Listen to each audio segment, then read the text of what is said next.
Tonight on 60 Minutes. I remember everything. One moment, Curtis was playing footy. Laying there and not being able to get up. The next, he was paralysed. Just had quite a look of fear in his face. A freak accident. It's as bad as some of these situations can get. They said he'd never walk again and even struggled to breathe. Everyone was crying and in shock. The worst news any parent wants to hear. But this courageous 15-year-old defied doctors. He flung his legs up off the bed. To walk out of the hospital on his own 2 feet. It is astonishing. It is inspirational. Then Australia's worst miscarriage of justice. How bad? The worst of the worst. No body, no murder weapon. There's no blood in the dinghy at all. Not a drop. But this grandmother is locked up for life for murdering her partner. The same error that was made in Lindy Chamberlain. Tonight, the dodgy evidence, the mistaken eyewitness and the possible suspects. A hitman who had multiple identities. Plus,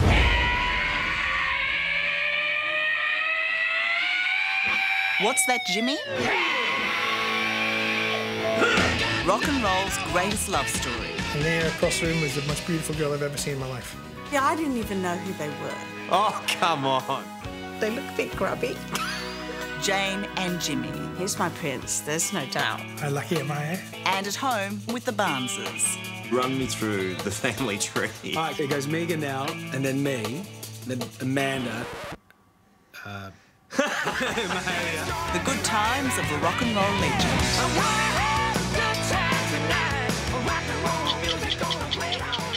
Hello, I'm Charles Wood. I'm Alison Langdon. I'm Michael Usher. I'm Liz Hayes. And I'm Tara Brown. Those stories tonight on 60 Minutes. Welcome to the program. Curtis Landers is about as lucky and as unlucky as they come. The 15-year-old was a rising footy star when, back in May, a routine tackle went terribly wrong. Badly dislocating his spine, Curtis was initially diagnosed a complete quadriplegic. His parents were told their boy would never walk again. The outlook could not have been more bleak. But there's always hope, and Curtis has defied the odds. You won't believe what he can do now.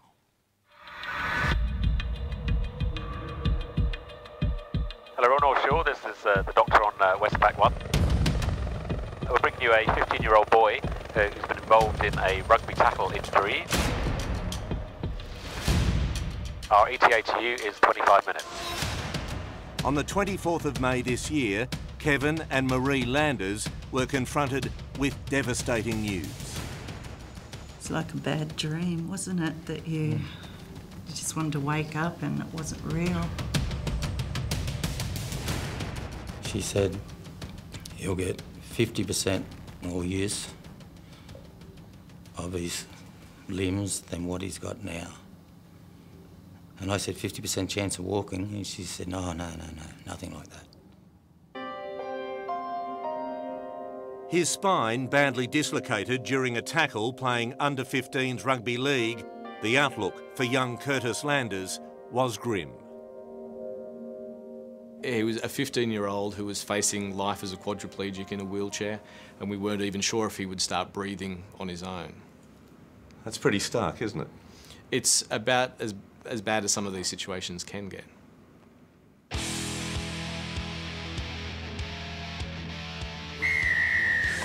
Saturday morning in the New South Wales holiday town of Port Macquarie. It's an ordinary club match, just like hundreds played on fields around Australia that day. And as always, Curtis Landers is the shining light of the Foster Tuncurry Hawks. The captain of the under-15s team is leading by example. What was it about him that made him such a good footballer that you could see as you watched him play in those games? He'd never give up.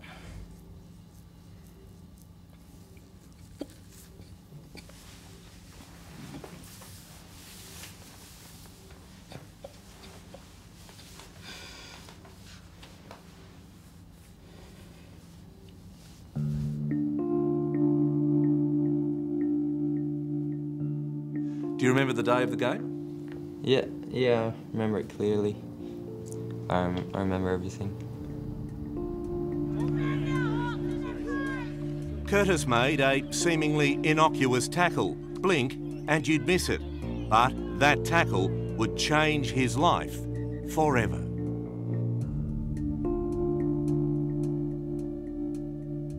I just remember sort of laying there and sort of not being able to get up. So you get knocked out, your first knockdown, the first thing is to get up, get back to your feet, and I was sort of full of pins and needles. And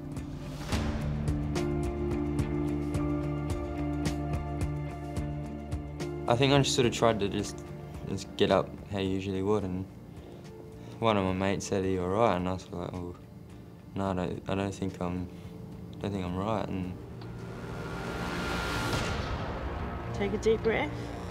First aid officer Christina Whitbread was first to Curtis.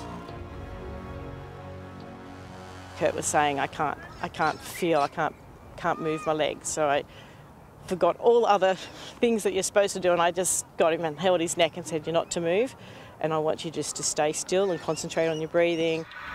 We've got a 15-year-old boy injured himself in a tackle. He's fallen to the ground and other players fallen on his neck. Next on the scene, paramedics Ian Dwyer and Ben Thompson. He just had quite a look of fear in his face, and he knew, something was wrong. Try as hard as you can. You can't do it, can you, mate? Can you push against my hands, Curtis? Just get that. 1, 2, 3.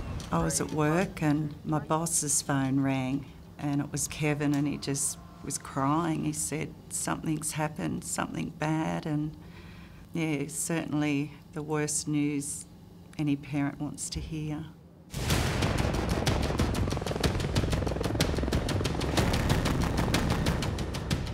A rescue helicopter and the renowned spinal unit of Sydney's Royal North Shore Hospital was Curtis's only chance. On call that day was neurospinal surgeon Dr. Jonathon Ball. So these are the bones of the spine all stacked up on top of each other, and through this gap in the middle here is where the spinal cord runs. We can see here between this C3 and this C4 level, the bones are definitely not lined up.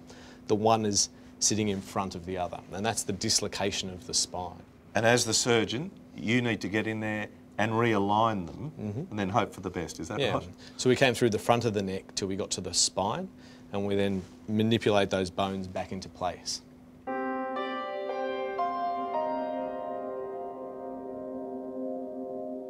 Delicate is not a strong enough word by the sound of it.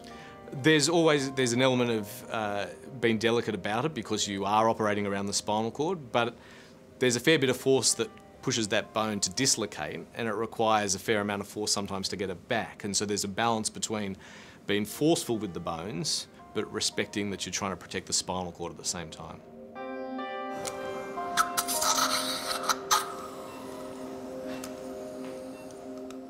And I didn't know that when you broke your neck you couldn't breathe, and he told us about the tube, and I said, "Oh, how long would you have to have the tube for?" And he said, "Oh, it could be 2 weeks, 2 months, 2 years, or the rest of his life." And I went, "Oh."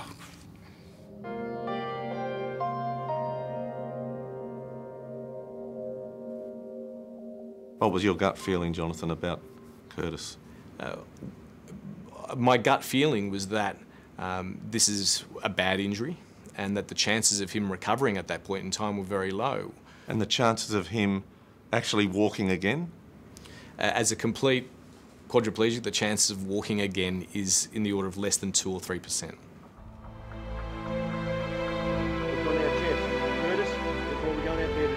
The shock of Curtis's dire prognosis ricocheted throughout his hometown of Foster on the New South Wales mid-north coast. Perhaps no one felt it more than his teammates and coach Vaughan Doherty. I didn't want to have anything to do with the game. For 2 weeks I gave them off to sort of get over their emotions and things like that and how they handled it. And after 2 weeks we got back and they made the decision. They were ready to play. Were you ready to play? Well, how do you say it? I was packing it for the boys. I was really, really nervous for him. But I tell you what, I was glad when full time went. I had no injuries. That's what you're worried about? Of course. 30 years I've been coaching, and I've never had an injury like that. And it sort of hit home.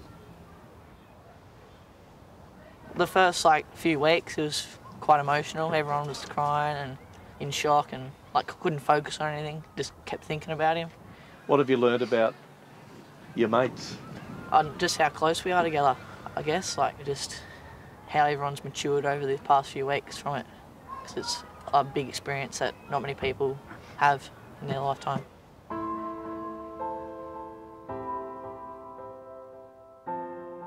After the surgery, it was a waiting game.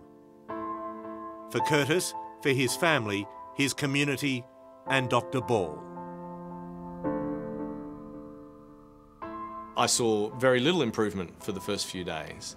And then on the 4th or 5th day I walked in and I asked him, how are your arms and legs? And there was almost a wry smile from his parents, and he flung his legs up off the bed and started lifting his arms. And I let out a little expletive in shock. What'd you say? I said, shit. Shit, jeez. And we said, Curtis, how long have you been doing that for? And he said, that's my party trick from last night. He did it through the night so himself. he must have lied awake of a night and tried different things. How'd that make you guys feel, seeing your kid move his leg? We couldn't believe it.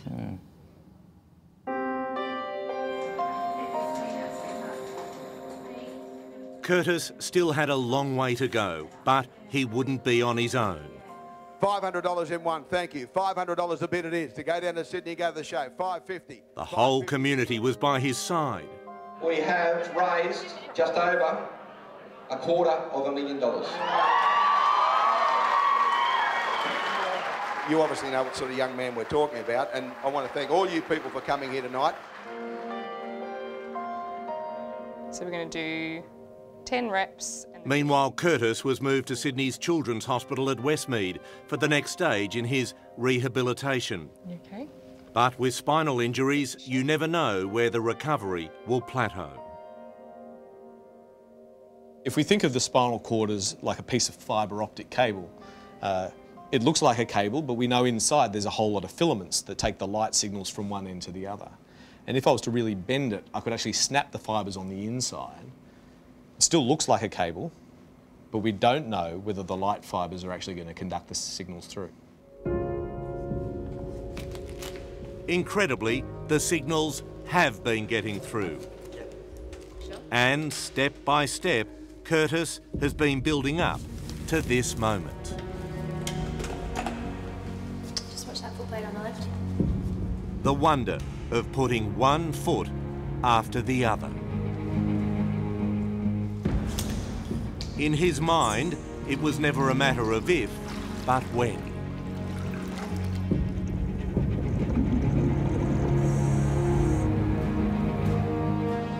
Was there ever a moment, in all honesty, where you thought, I will never walk again?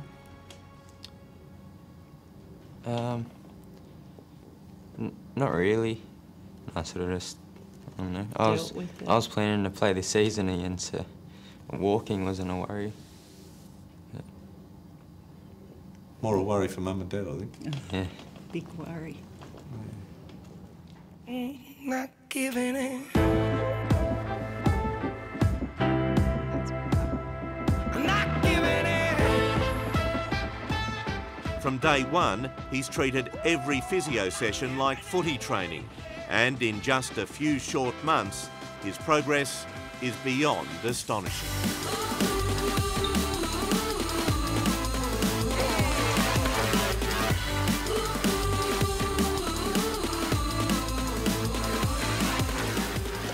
No one knows exactly why Curtis is among the lucky 2% who walk again.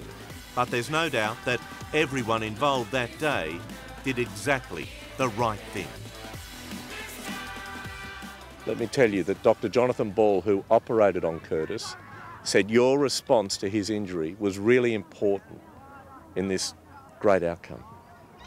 Oh, anybody who was a first aider would have done that. I mean... That's a compliment to you. I know, but yeah, thank you. What's your wish from your heart? Curdy walks back in here again. That's all I want. You got a job for him? Yep. I'll be his assistant coach. There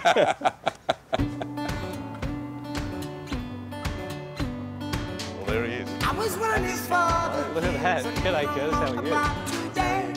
Yeah, up and walking. I'm going to give him a big hug for that, I think. Huh? Dr. Jonathon Ball knows it's the sort of result he may only see a few times in his entire career.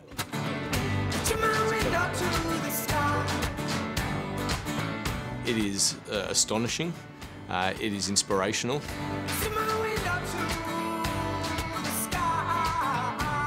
And today, 3 months after the accident, it's time for Curtis to leave hospital on his own 2 feet.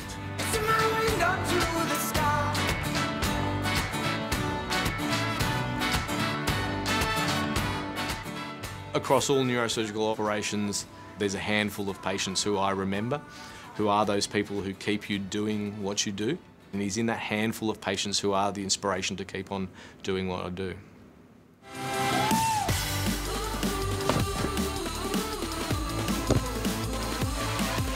He may still have a long road to recovery ahead, building his strength to stay out of the wheelchair for good. But right now, the Landers have reason to smile again. Tell me, what is it like to be able to walk again? Before the accident, it means nothing until something happens, I suppose. And I feel like a giant walking around, and now it's like I've got a second chance to do everything. It feels really good. I don't know, it feels unreal.